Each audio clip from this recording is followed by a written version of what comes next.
Good afternoon. Welcome to Fidelity Photos on Location.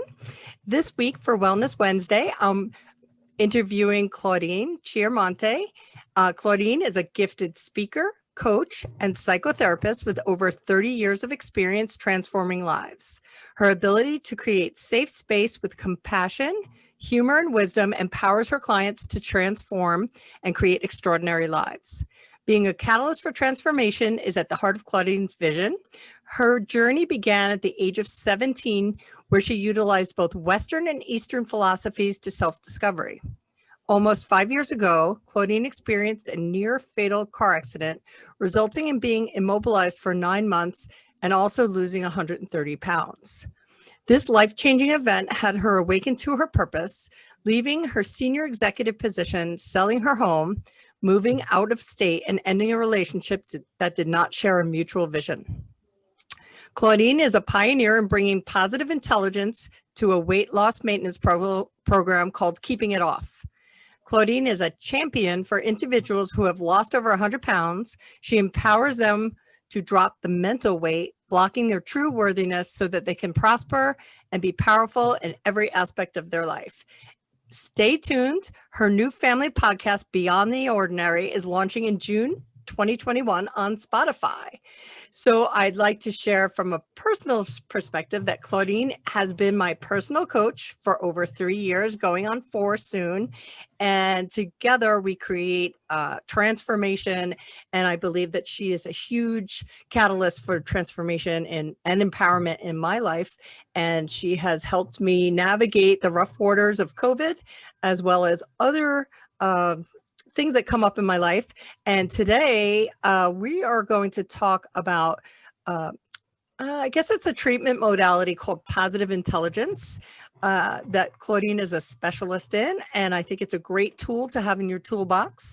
So welcome, Claudine. Thank you, Dawn. How are you? Privileged to be here. I'm wonderful. Thank you. It's so good to have you. I was just saying before how it feels really awkward for me to be on the flip side of this conversation because Claudine is my coach. So now I'm like on the opposite side of the table. It just feels so awkward, but I like it. Good. I'm going to allow you to be the sage on the side today. Yay, the sage in your pocket, right? Yes, exactly. So tell me a little bit about positive intelligence. I know that I went through the first module of it, but everybody could always use a refresher, and there's a lot of people that don't even know what it's about yet. So positive intelligence is like the indication of the control that you have over your own mind and how well you act in your own best interest, right? I mean, it's the ability to either be in our saboteur, which we can call our dark side, our inner Darth Vader, right? It's the self-sabotaging part, right? It's the inner thoughts, that we judge, we're critical with ourselves, or how often our mind could be in our space of wisdom, our inner knowing, our intuition. And positive intelligence came about by a man named Shirzad Shermain. He's got 3 PhDs, but in neurobiology, physics, and business. And he's from Stanford, and he wrote a book. It's a best-selling book on Times. It's translated in many different languages. What's the name of it? Is it called Positive Intelligence? Oh, that's easy. Yeah, he also he was the CEO of the Coaching Training Institute, which is really one of the fairly larger coaching institutes. And he's a coach to executives. And the interesting thing is, I had never heard of it. I'll be honest with you. And a fellow coach of mine said he's got a grant, and so let's take this course together. It's free for us. And it came out and started exactly when quarantine started. So here we were, first week of quarantine, and we're taking this class together in pods, and we were, following him, and it was his really first big launch. And I think what timing, because one of the things that the cornerstones of positive intelligence is really something we call mental fitness, which is really our capacity to handle challenges. It's really how Tony Robbins sees it. So and like physical fitness, like similar to physical fitness? In the sense that we get to work at it, right? Mm-hmm. Your physical fitness is, designed by intention and by action and repetition, right? It is the same with our mental fitness. So if we want to either face life from a positive mindset we're going to need to feed that. And that may look a little different for everybody. But in positive intelligence, they do have some things implanted and designed into their program. I think we all come up with our own way we create that positive mindset, or I'll call it the growth mindset, right? Where we're open to curiosity, we're welcoming being out of our comfort zone, things like that, versus the fixed mindset, which is, I know what I know, right? I got this. It's closed. It's like, I'm going to go for safety and security, right? Whereas the growth mindset, there's risk involved to level up.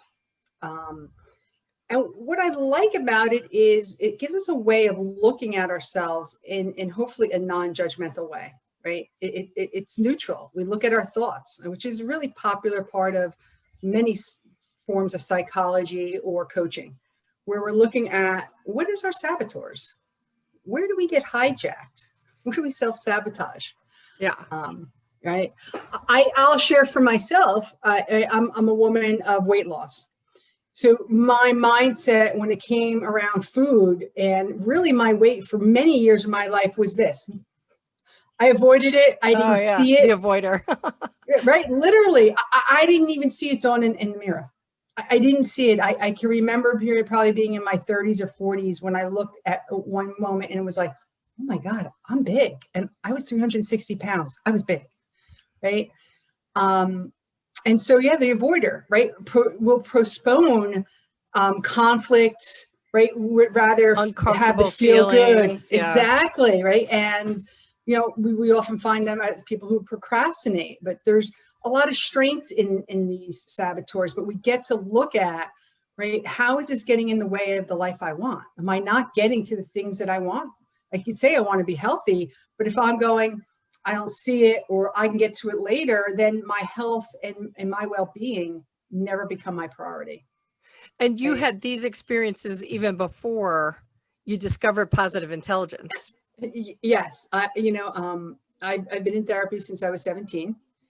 And I often tell people, and this is kind of like a line out of Pretty Woman, Pretty Woman with Julia Roberts. When Richard goes, I spent $15,000 in therapy to learn that I'm angry with my father.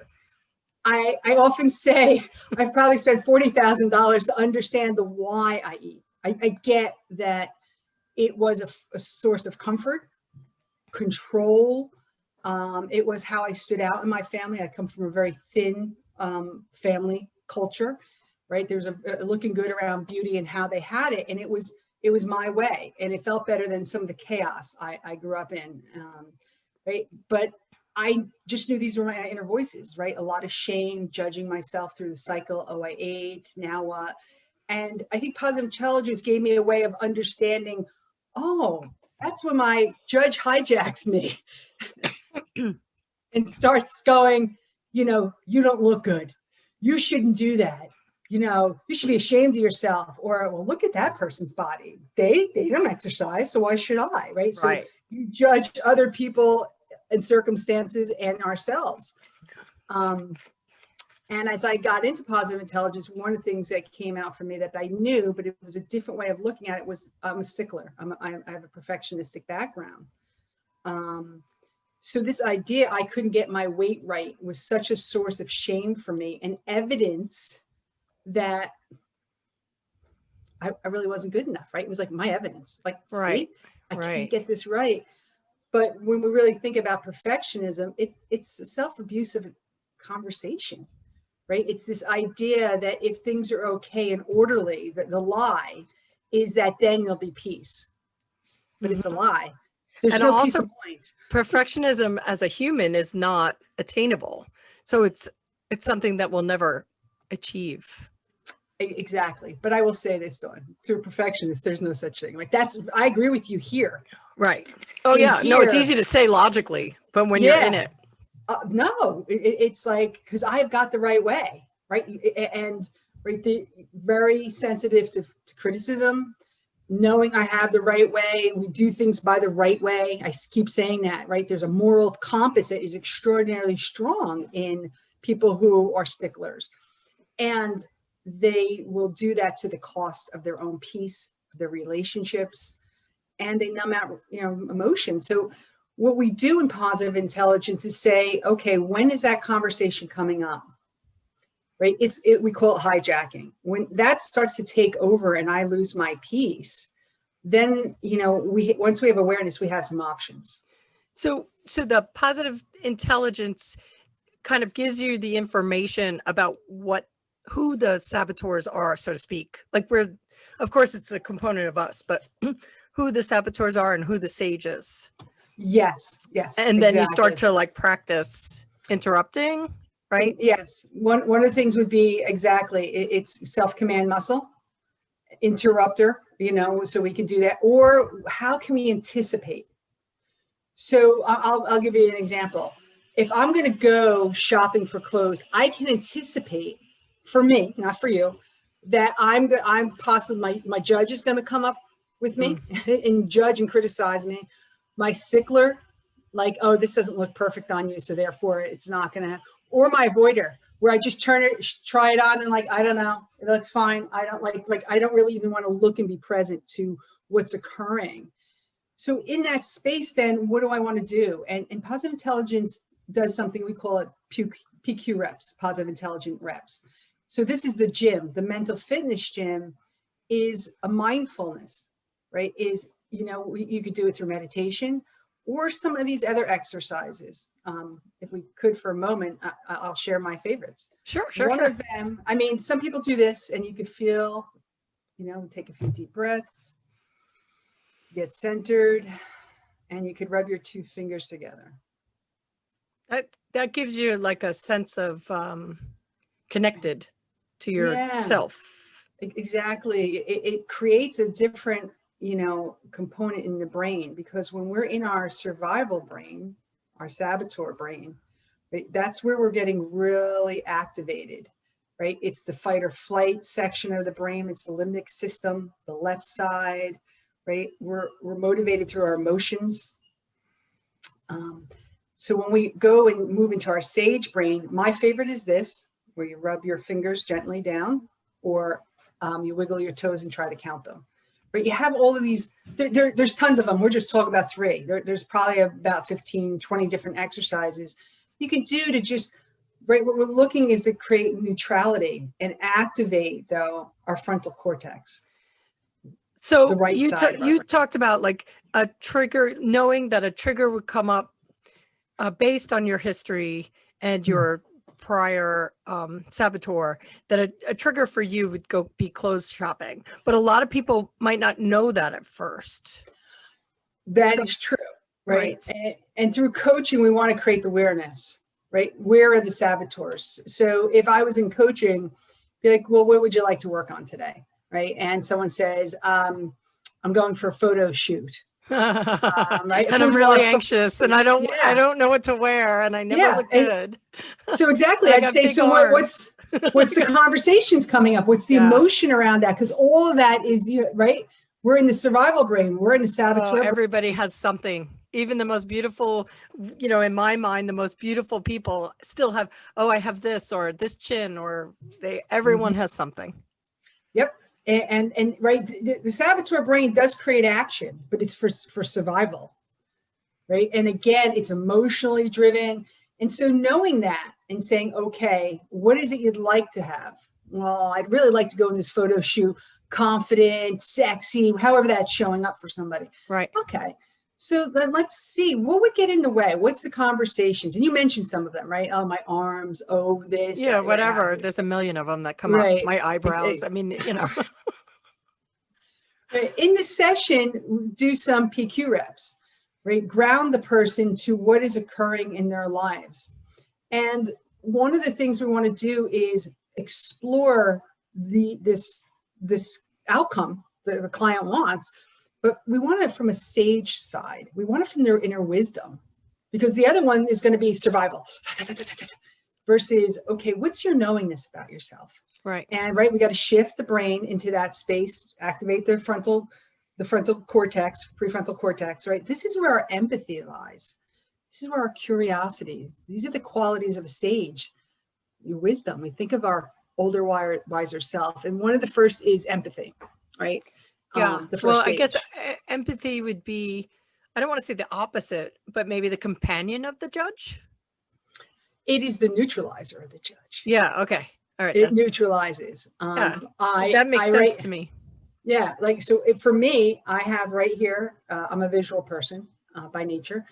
I have a picture of my younger self. I would say it's about 7. It's the only one I had available to me. And when I'm in that judging mode and I need to have empathy for myself, I call it forth. I could speak to my younger self, right? Little Claudine, what do you need? I know, right?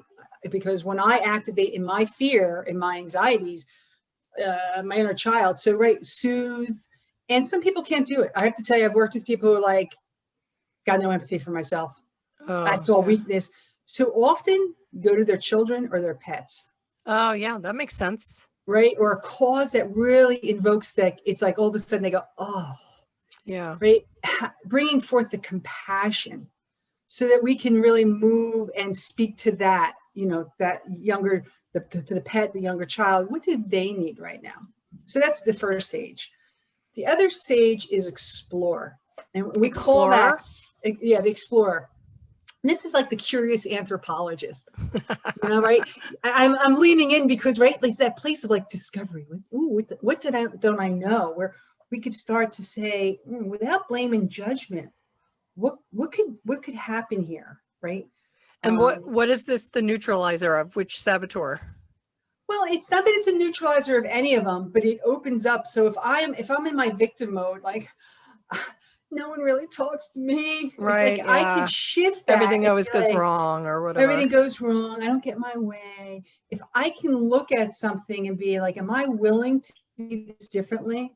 Could I actually be wrong about that situation? That it really wasn't about me. Maybe they were really looking at some, because once they can see it a little different from a place of curiosity or fascination, the victim, the space disappears for the victim, right? But if we're committed to being right, well, the victim will Right. The prevail. victim's going to take over, and so is Yes. the playpen, so we say.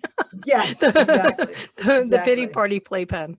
Yeah. And can we shift someone so they can see it slightly different, have a different perspective? Where are they willing to be wrong, or where are they willing to open the way they've got it? Right. Again, we're going back to growth mindset. So that's the second one. Innovate is the third stage power. And this is where we play a game called yes and, right? This is where we brainstorm, right? So yes and is a game where we go, well, I don't know what to do, right? Like I just have no ideas. I'm not creative. I'm just so busy taking care of other people that I don't even know my own needs, right? The pleaser. Right. So we open it up and be like, what would it look like if you knew? Well, I had this idea, I might paint.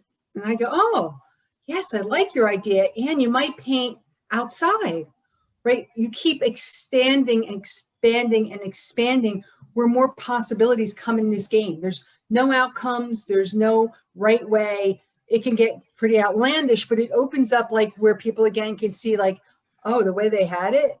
Wait a second. Yeah, so different. Exactly. And there's a real different experience you have inside. So when you're doing these, they're not all just talking games, right? You're doing the PQ reps, but you start to feel like the energy of that curiosity. Right? Yeah. It's a different visceral experience in Right. people's bodies. And it's funny because what's coming up for me when you're talking about it is sometimes I get stuck. I guess the word is stuck, where I think like, because my computer is here, this is where I am. And then sometimes I'm like, and it's a laptop and maybe I could sit on the porch. And then then I'm in the sunshine and so I kind of automatically do that sometimes. But a lot of times I'm like stuck in, you sit at a desk and this is where you are, until I start to realize that there's other things happening that I'm missing that I could be part of. Yeah, more possibilities. So that's great curiosity, right? Like in that, almost that wonderment. I saw you when you were like, well, like I can go out onto the deck. I know, right? like sometimes I remember like you're not stuck, but Yeah. we keep ourselves like in our little spot, our box, our cell, whatever. Yes. I find that one of the things, work with a lot of hyperachievers and controllers. Uh, Okay. I'm hypervigilant, hyperachiever, And you have to be a controller to get those things done. So yeah. Yes. And I have to say stickler and controller for me too. And, they're great. Like controllers are decisive. They're motivators. They see clarity, like they're laser, but they get to their outcome at all costs: cost of relationship, cost of emotions, cost of intimacy, right? And they don't tend to be vulnerable because they're in the driver's seat. And what happens to intimacy in their life, right? So we're again wanting to open that up and access the sage power. So when you go into exploring an empathy, particularly empathy for a controller, because the emotionality is almost like, if I give into that, then I'll lose my momentum, or I'll lose my grip over these people or this project or my life. And we really work with controllers to allow and see vulnerability as a strength, not as a detour. And I think, well, I'm speaking for myself. I can't speak for all controllers out there, but I would say that for me, vulnerability is like not even like in the conversation. Like, it's like, how do I even access that? It's what is vulnerability? And if I figured it out, am I willing to go there? I would say for me personally, it's like, I'm all right here. And yet that's, that's not the best place to always stay. It serves us until it doesn't serve us any longer. Right. Without judgment, right? And with the kindness and the empathy, there's a reason that's been created in you, right? And that you choose that right now. And I think Brene Brown has made vulnerability a conversation that is so much more talkable, right? Where we don't see it as weakness, but we actually see it as the inner strength, because that's where leadership is born. Right. Exactly. I love how she speaks into vulnerability, because it is about our sense of belonging, right? And being claimed and being a part of. And that's right. It's a risk, but the risk is being seen and heard and, received. Right. But I will say, so innovate is a place that we also want to play with a controller too, right? So that they can see it a little differently than they have it. And it gets done in small steps, right? So they can take a risk in small ways and see the outcome, right? See, like, because they're decisive and they need the data to see that going there is not going to hurt them. So it's taking the baby steps in that way. So far it's empathy, discovery, innovation. It's explore. It's empathize, explore, and then innovate. And innovate is the yes and, right? That's the excitement of coming up with new ideas and things like that, right? And then we move into navigate, right? And so navigate is when we're taking, we're taking out the map, right? We're going to say, I want to get to this. Well, how am I going to get there? Let's see. These are the steps. Or I can maybe ask somebody, right? Where we look and go, who can hold me high to that dream, that vision that I have, or do I have to learn a new skill? So so with the weight loss program, that could be the target or the size or, the journey. Like, I want to be healthier, it could be a number or not a number, but it could be but it's the destination or where you want to be. Yeah. I've come to learn it's not about the number. It's really the experience of health. Right. I would think so. From my perspective, I think that is where it's at. The most, a number is a number, and it depends. Like, I just photographed a weightlifter. I don't know how much she weighs, but I'm assuming she weighs more than someone that doesn't lift weights. And, it's all relative to how healthy she is. Yeah. She's all muscles and. So I think one of the great games, the power game we call them, of this particular sage power of navigate, is we go and we visit the older, wiser self. And we ask questions about what is important. What is the message I get to know? What do I get to learn so I can be here? Right? Because we already have the wisdom. Right. We're often geared in our society to look outside.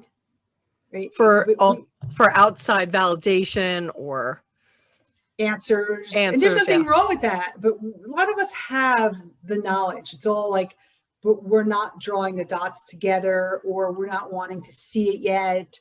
And doing a meditative journey to our older, wiser self, and allowing, in that safe space, it's very calm, I would say, like, right, it's a guided imagery where you can access that and have that conversation and say, like, oh, right, you already know that you're on the path, or right, you get to do this, and listening to that, right? Most of us have this wisdom, right? Like drink more water, or, like a lot of times it's just a matter of discovering what stopping you from doing the things you already are wise to and may not have in the forefront, or you may be avoiding.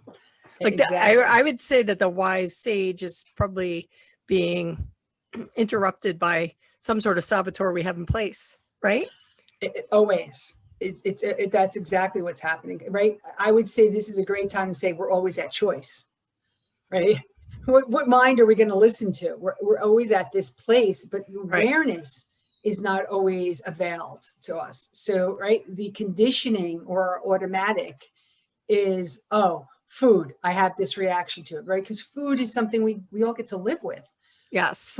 For me, being someone who's, from this journey, food can also be a trigger for me, right? So I am aware that if I'm having an emotional response, food becomes that medication or the drug, shuts down the feelings, right? So there's choice, but I get to be in relationship too, because I also need the fuel, the nutrients to run the life that I do. And being in that space of relationship, right? What's the choice? What's the wise choice at this moment? Well, my body's not saying I'm hungry. And the wise choice is I don't eat right now. Right. I haven't had my, and that's the wise choice for me. Especially just got done doing, 10-mile bike ride down here in Florida. It's the wisdom that I would say. I just, there was like a little glitch. The last sentence that you just said, you said I rode a 10-mile ride in Florida. So I know protein is the choice for me right now. Right. Right. So I get to be aware of really what's my body calling for. Right. Instead of being where you used to be an avoidant, or, I mean, what else? What was another saboteur that would be present, possibly? For me, definitely victim, right? I'm not being seen. Woe is me. Food feels good. Food is a comforting. Let's be honest. It's a and especially a lot of people, including myself, experienced that during COVID. Like food and drink was like a huge comfort. Yes. Well, I appreciate you mentioning that, Dawn. I mean, we know, right? Alcohol sales went through the roof, and so did food. Food sales prices, but quantity. So, right, we made this joke up. I'm a therapist and a coach, so during this time, I've done both coaching and therapy. Is we've also seen weight gain. So we call it the COVID-19. Yep. Right? We all gained the COVID-19. It's like the joke, but it's not. It really became a place. I did too. Right, because I'd never heard this thing called quarantine and lockdown, and I remember going out and buying things like potato chips. I don't buy them. I came home from Whole Foods, was like, I don't even know what I bought. I just got anything that looks like it's going to be salty or sweet or delicious. Just because I'm here. Mean, it wasn't a connective shopping trip for me. It was a completely survival. The shelves were empty. Yes. And they were like, you should have 2-3 weeks. It was like, oh my God, do we? I don't know. I like crunchy things. And it wasn't from a really a grounded place. And that's what I think when we're in our stage, we're grounded. And we can make choices. It's funny that you say that, because I was just cleaning up my hydroponic planting, and I just remembered where last year I was in a place of there's not going to be enough food, and like growing my own food because I felt like it was the end of the world, and that triggered a lot of things for a lot of people. And having this training, like you said in the beginning, at the beginning of this, you started the coaching program. I did. How perfect, right? It was great, because when you're speaking to that, right, we were all hypervigilant. Yes. And hypervigilance is such an intense anxiety of the unknown. And think about it. We lived as a society in unknownness for a very long time. We didn't know about the economics. We didn't know about the disease or illness itself. We didn't know if the medical responsiveness. We didn't know if our hospital systems could handle it. Yes. We didn't know about our jobs.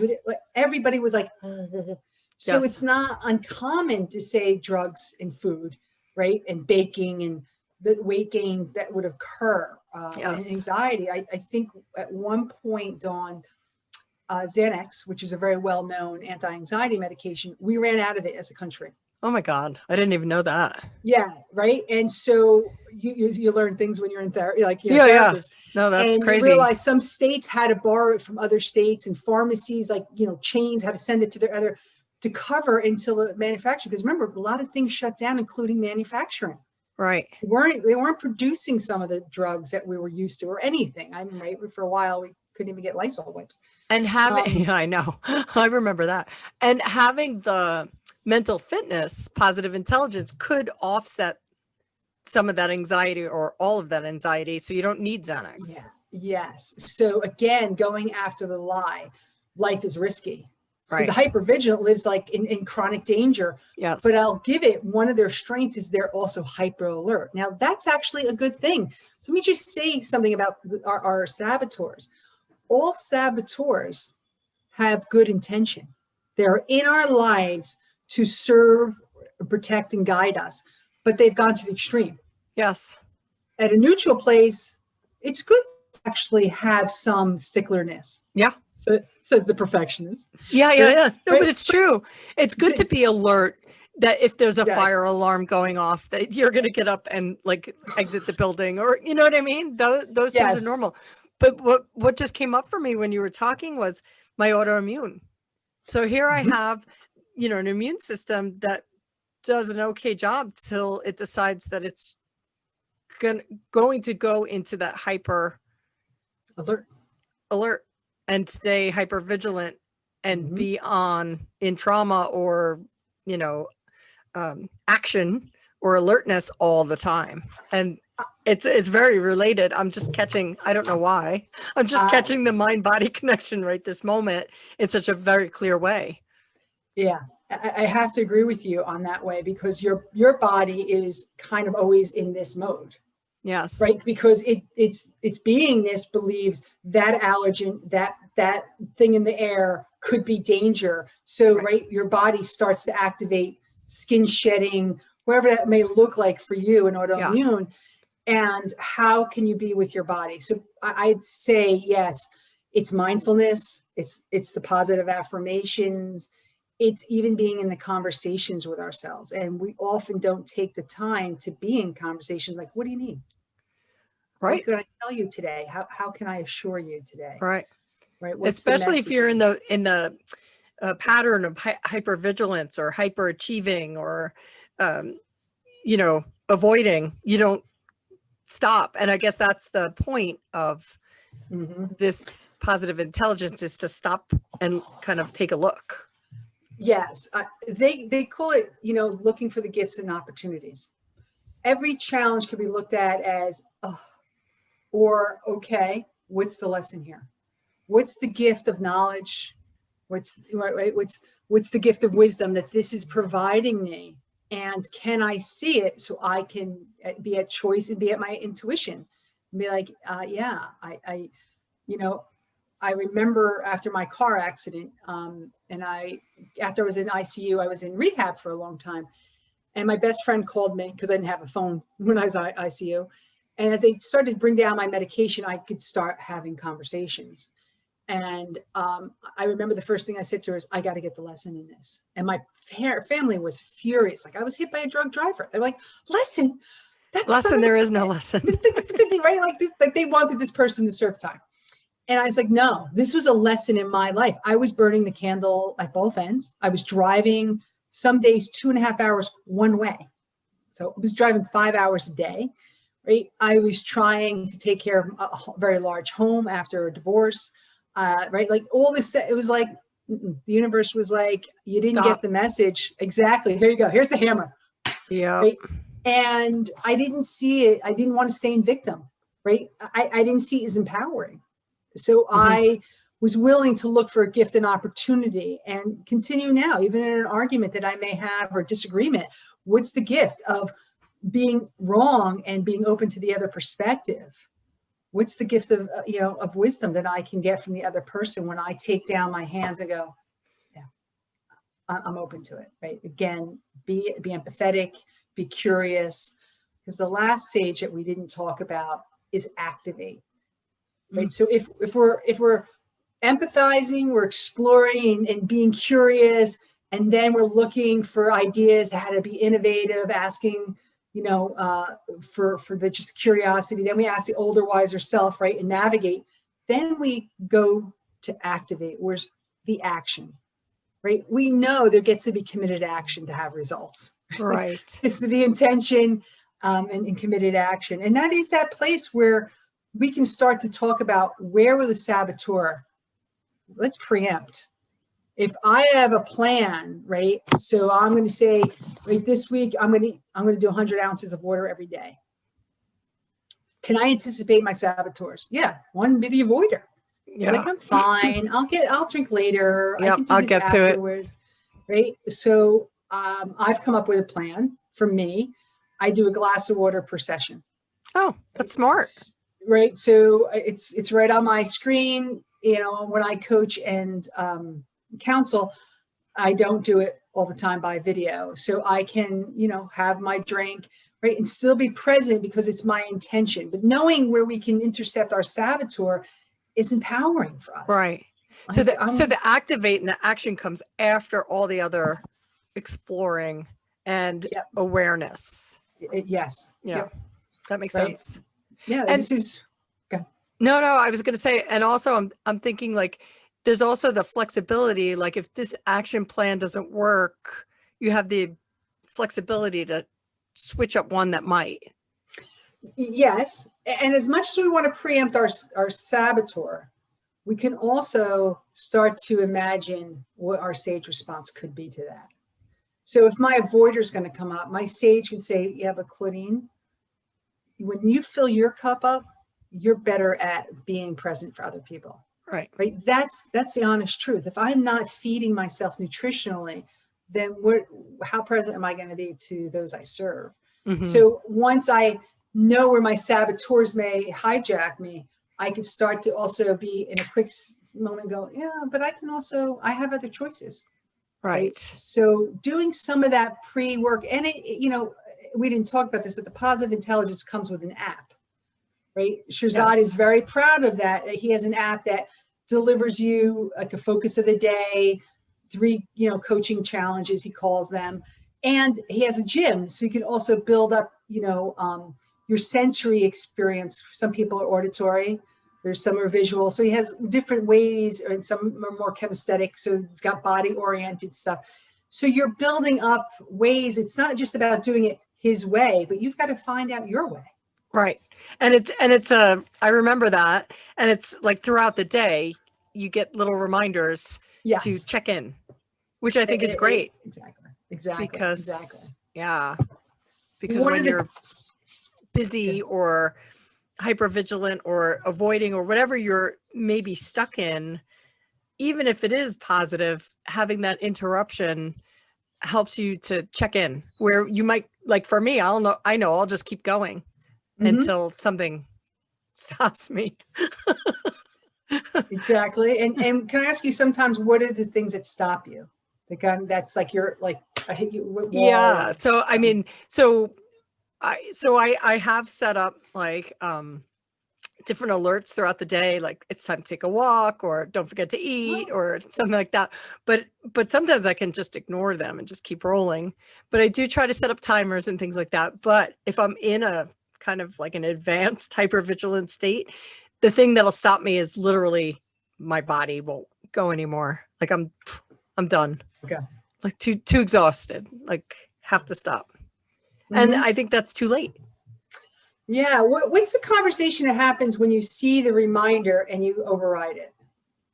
I'll get to that. Oh, thanks for the reminder. I'll take care of that. And just because I'm on a spin or a roll or whatever that may be. And can I ask you, what do you think could also be another conversation when that comes up, because it's avoider part, but it's also because, right, you're in your groove. You can really rationalize this. I'm in Sure. my creative zone. I'm in a flow. Right. I'll get to it later. No big deal. Yeah. So what if I don't? Right. What's another way that your wisdom could also have a conversation that also comes in? Yeah. Well, I like what you said before. You said, when your cup is filled up, then you can serve other people. So if I took the time, so I have a timer that comes on at 1 that says it's time for a walk. Now I might have to adjust the time because 1 o'clock seems to like kind of crash in the middle of what I'm up to. But what I see is fresh air and, breathing and clearing the mind a little bit. And a lot of times I avoid it. Not because I don't want to clear my mind, just because I probably have it set up to fail. So I have to find the time, maybe 8 o'clock in the morning is the time, or 5 o'clock when the day is rounding down, or something like that. And I have to remember, like when I had a dog, you were talking about pets before, I would walk the dog and then I'd get the benefit. Yes. And now, I have cats, so they don't require walking. So I don't walk for myself. And yet there's so many things that will happen, the Oxycodone. Yeah. No, oxy things like, I'm blanking out. Serotonin, like all the feel good Oxycontin. hormones when Yes. Well, so yes, the one I was trying to think of. Oxycontin. No. Isn't that a drug? Well, no, it's actually a natural releasing neurochemical. Oh, okay. So that is in what our I'm thinking brain, of. and serotonin. It's a drug when we feed ourselves, right? It's why chocolate's also same. Yeah, exactly. Get released with chocolate and sex. So, right, we could also get it from other mechanisms. Yeah. So taking a walk in the fresh air in the spring, and every day I keep saying, oh, I'm going to do it. I'm going to do it. And then I don't. So it's important for me so that I can be better for other people and be better for me. Definitely. And you may want to take a look at it. Like I don't have the time all the time between my sessions, and I go out and stand in the grass. It could literally, Dawn, be less than a minute. Yes. But it's that 1 minute of receiving from Mother Earth and Father Sky that I'm like, yes, whoosh, like, yes. Okay, I can take that deep breath. I walk back inside. I mean, or for you have a deck right outside. Yeah. However that is, that interruption though is because I am better when I feed me. Yes. Right. And I think I'd like to get to the point where I'm better for me. Yeah. I'm just better because I deserve to be better, period. Sure. So that's my higher, wiser sage telling me that I just get to do it because I deserve to be outside. Yeah. Exactly. And that's it. In keeping it off, one of the things that I teach is how to regulate, mood and emotion so people can master their relationship with food. Because we see the connection between mood and food. Yes. So very clearly. And people who have tended to had weight loss have spent a lot of time knowing that. But the mastery and being in that relationship is a lifelong journey. Right. And I've come to see it from a place of we're not looking for home runs. So, I had lap band surgery, so I'll tell you that. And for me, I went into it with a home run mentality. And what I learned was all the things that had me be at 360 were still there in my life. It's not like weight took it away. But what I got to do was be in new relationship with my mood, my relationship with food, but also realize singles are much more valuable than home runs. So every day that I drink, 100 ounces is a single, right? Every day that I bike ride, get to Pilates, I walk at night, it's a single. Yeah. And they add up, and guess what? I get more runners on base that way than I want to score it big. I want I want to take 100 pounds off. It's great. I'm not saying don't do it, but the long game. Singles, it's the singles, and it's not buying into the saboteurs of, oh, you don't this good enough. You don't that good enough. It's like, no, today, this is what I accomplished. Yep. Tomorrow, I make a new choice. But for today, I acknowledge what I did. And these are the singles that I racked in. That's awesome. So the keeping it off, is that a one-on-one? Is that a group? No, How do you run that? Thank you for asking. It's a 12-week group coaching that has positive intelligence, so that the participants get access to the app, and we do the group coaching from a perspective of the 5 sages, how to activate the 5 sages. But in addition to that, also working on some inner healing, right? So some injuries that may have created this conversation and relationship that food became a player in. I'll just use that word, right? So how do we heal that relationship with food, or that food was used for, as well as exploring some of our masculine and feminine energies. And is this online? It's online. It's Zoom. It is. Awesome. Zoom. And then are they part of a pod? I know Positive Intelligence has a pod.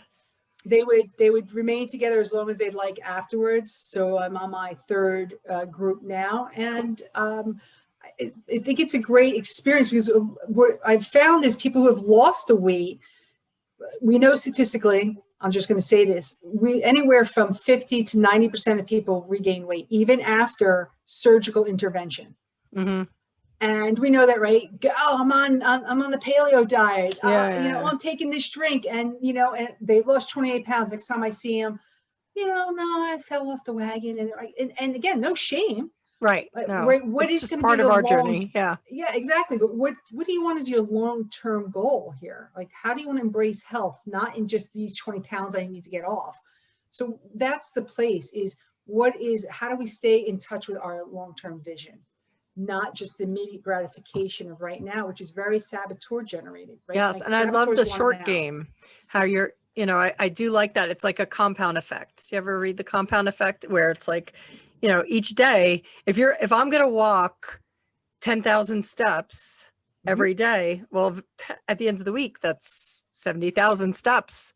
It is. That's a great way of looking at it. Right? Yeah, Again, that's a lot of steps versus home runs. I'm going to get out. I'm going to do 70,000 steps today. Pretty much not going to come home till tonight and exactly just walking around the neighborhood just to get there. Versus the single for today is 10,000 steps, and tomorrow it's another 10,000. Yeah. And seeing food as fuel, right? It's the nutrients that our body calls for, versus finding other ways to feel good. And I think that's the place for people. And I'm not saying, but from my perspective as someone who's lost weight, is how else to self-soothe, because there are times we get to self-soothe, and maybe this. Yeah. And maybe this, or maybe a blanket, like those soft, cuddly blankets, or your pet, or whatever, like you said. That's awesome. Exactly. So what I'm going to do for anyone that is listening or is watching the podcast is I'm going to include all your information so they can find out about your next class, your next group, I should say. And when does that next group start? Because you do 12-week cycles. Yes, the next one will be starting at I believe right now I decided to start it in September after the summertime. Great. Awesome. Yes. So all right, good. And is there anything that we missed? I think we covered all I noticed when you were talking that I tend to focus on the saboteurs, and it's interesting. So I like the conversation. Yeah, I like the conversation being based on the sage. That was great. Yeah. Yes. So thank you for the opportunity. I will say I'm also on Clubhouse. If anybody, Claudine, I am Claudine C. It's my Instagram handle. It's my Clubhouse handle. And it's an opportunity to speak into the message and the wisdom of others. I think that's a great thing. And when are you on a regularly scheduled Clubhouse, or is it something someone could follow you and then just be pinged when you're on? Yes, I would say right now, I do happen to do something every Thursday at 11 o'clock. It's going to become a home spot time looking at it. So I appreciate that. And the podcast, right? The family how exciting. It is. We're all into transformation in one way or another, right? I think transformation can occur from different doors or entry points. Definitely. And in a family of healers, we all have our own way that we do that. So there's more than one of you on this podcast. There's more than one of us. Oh, how Yes, there is. exciting.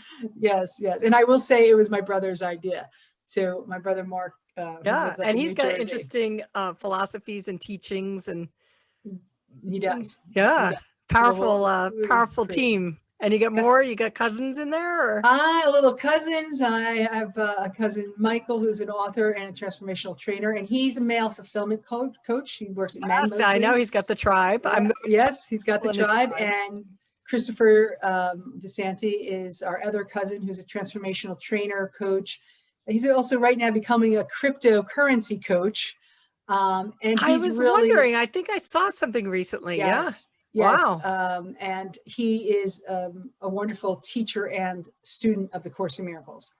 Yes, yes, So yes. I've the listened to him. Yeah, he's amazing. healing components. And then So my aunt too, who's 70, we call her the crone of our family, and she's about a circle of wisdom. So she runs a women's group for women over 50 oh, that's so cool.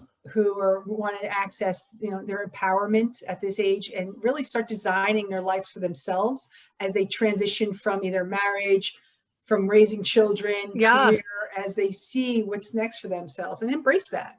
Cool. And their sensuality. Cool. Wow. So I'm just being nosy. So is the podcast going to be, are you going to shift roles? You're all going to be on at the same time? We're going to shift roles. All right. Awesome. That's going to be and there fun. may be times, all of us, but I don't know if we can contain a podcast with that many voices. Yeah, that many powerful voices all at the same time. I don't know. That might be kind of cool once to see.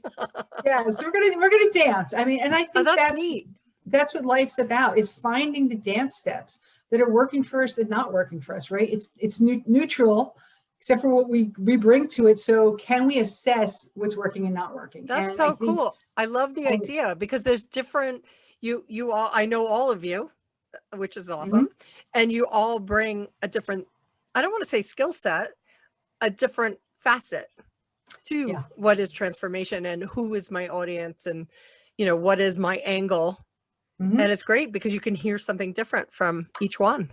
How exciting. Exactly. That's why I bring people in, because I could talk every week and that would be my perspective.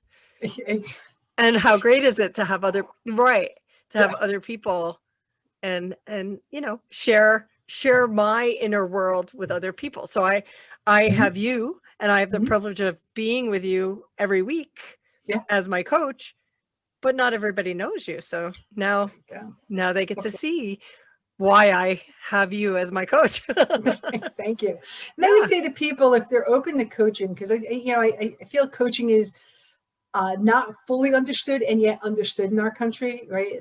You see now a lot of people use coaching to really be a new word for life skills, maybe for people with disabilities, and yes, life coach. Yeah, coaching is used a lot. Yeah, or they go through transformational training or leadership training and go like, I'm a coach. Yes. Because I had a small group. Be like, yeah, okay, there's more to it. And I always feel like coaching is the opportunity, right, to be present to somebody, to be in that partnership, and to open the lens just one little, like one angle, 1%, to have someone see a possibility that maybe wasn't there before. And what I love about coaching for me personally is I feel that it's very present focused. Now we've worked on things, and I just did the EMDR training, or not training, the sessions, which was very helpful for past stuff. But I feel coaching is like, what's the most powerful place for me to be now?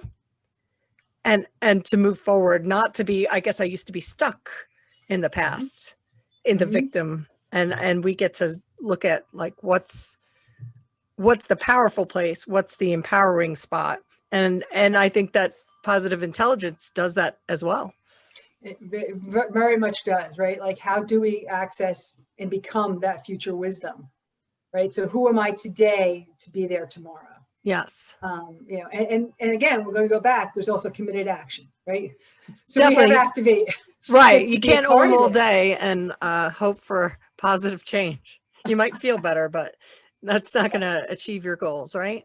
Yeah. But yeah, no, I love it. I love it. And it's also activation and activated action steps in a less hypervigilant speaking from an overachiever, from a less hypervigilant perspective, kind of like Yes. a push-pull, like a balance. I'm thinking of the scales, like, you know, the legal scales, you know, saboteur sage, kind of like it's always a dance. It's a dance, and the more that we work the PQ muscle or the mental fitness, right? Mindfulness, I call it really centering activities, even though you and I just went over them quickly, right? Meditation, mindfulness, awareness. When we check in with ourselves somatically, emotionally, these are the opportunities for us to move into a sage perspective, and we strengthen that wisdom in our relationship and connection to our intuition. Right? So that the Because sage shows up more than the saboteur. yeah, it's available to us, because Right. when we don't have it, like I often say to people, right, we don't brush our teeth once in our life, right? You'd be like, she's a crazy one. It's over time, right? It's a result we gather over time, two Right. or three times a day, so that we have this long-term outcome of good dental hygiene. It is the same for mental fitness. You don't lift weights one time and go, I'm done, I'm strong. Yeah, I'm strong. We're attending to it and to ourselves, so we can be the best space to make a choice that will serve us. It's awesome. Yeah. So is there anything that I don't think we missed a thing. I think we covered everything. No, it was a wonderful conversation. Yay. Thank you so much. I Yes. knew that it was going to be. And thank you so much. I appreciate you, as you know I do. And, you know, once again, I'm going to be posting all of the information. So anyone that wants to reach out, follow the new family podcast. So exciting. I can't wait till that comes out, because I will be one of your followers. And you know, the next, what is it called? Keeping it off? Keeping it off. Mm-hmm. Keeping it off in September. And you know, they could follow you. I am Claudine C. Is that it? Mm-hmm. Yes. Yeah, because you're always up to something. There's always something happening in your world that is empowering and positive. And thank you so much for spending time with me today. My pleasure. To your inner sage, I acknowledge you. Thank you very much. Thank you. Thank you for being my, I like to call it flashlight, like my flashlight 2 feet ahead of me. You light the path, help me see possibilities. I appreciate you so much, as you know. Yeah, thank you. Have a great day. You too. Be well. Bye, everybody.